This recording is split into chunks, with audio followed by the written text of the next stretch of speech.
নমস্কার বন্ধুরা, সন্ধ্যার রান্নাঘরে আপনাদের স্বাগত। আবারও নতুন একটা রেসিপি নিয়ে চলে এসেছি।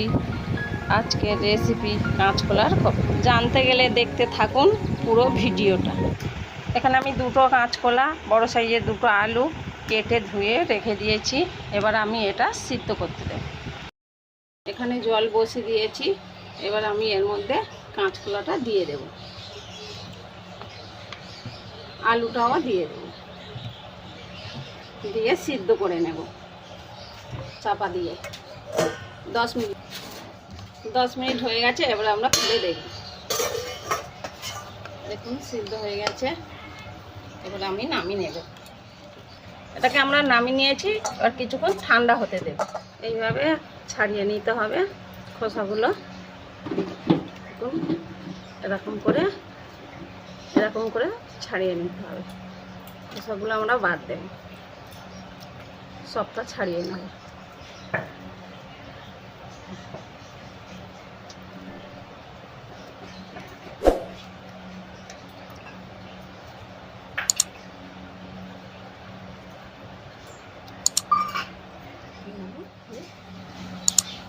হাফ চামচ নুন, হাফ চামচ লঙ্কা, অল্প একটু হলুদ, অল্প একটু সাদা তেল দিলাম,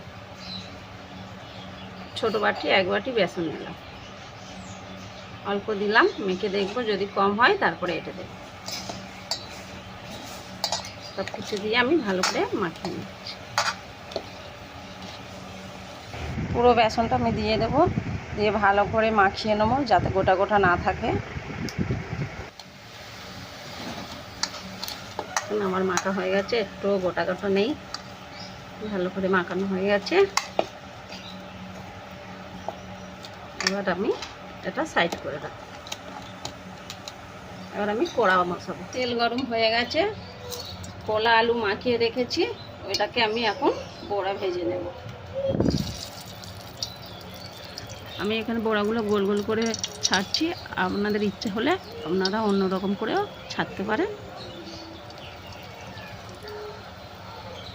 এইভাবে যদি না ছাড়তে পারেন, আপনারা একটু জল হাত দেবেন, দিয়ে এটাকে এরকম করে গোলটি ভাগকে ছেড়ে দেবেন। তাতে গোল হবে, সুন্দর দেখতে, সুন্দর হবে।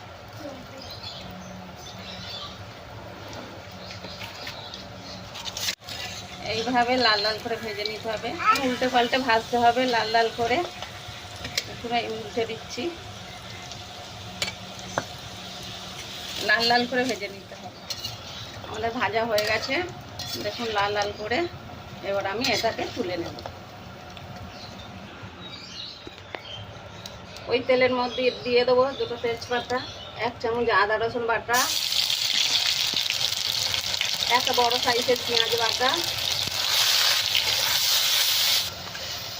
আর এইটা আমি হালকা করে নাড়াচাড়া করে নেবো যাতে আদা রসুনের গন্ধ না থাকে। একটা বড় সাইজের টমেটো বেটে রেখেছি, এটা দিয়ে দিলাম।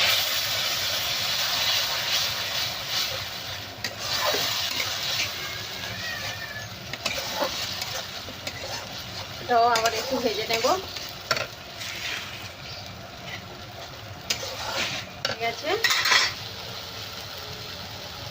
এবার আমি 1 চামচ লঙ্কা দিলাম, 1 চামচ হলুদ দিলাম, নুন দিলাম 1 চামচ,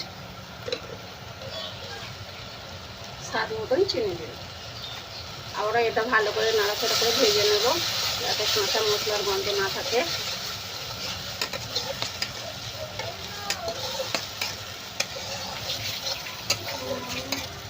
মশলাটা ভাজা ভাজা হয়ে গেছে, দেখুন মশলা ভাজা হয়ে গেছে। এবার আমি এর মধ্যে জল দেব, 1 গ্লাসের মতন জল দিলাম। ঝোলটাকে আমি ফুটতে দেবো। এটা ফুটে গেছে, ভেজে রাখা বড়াগুলো দিয়ে দিই। বেশিক্ষণ ফোটাবো না, ফোটালে এটা ঘেঁটে যাবে।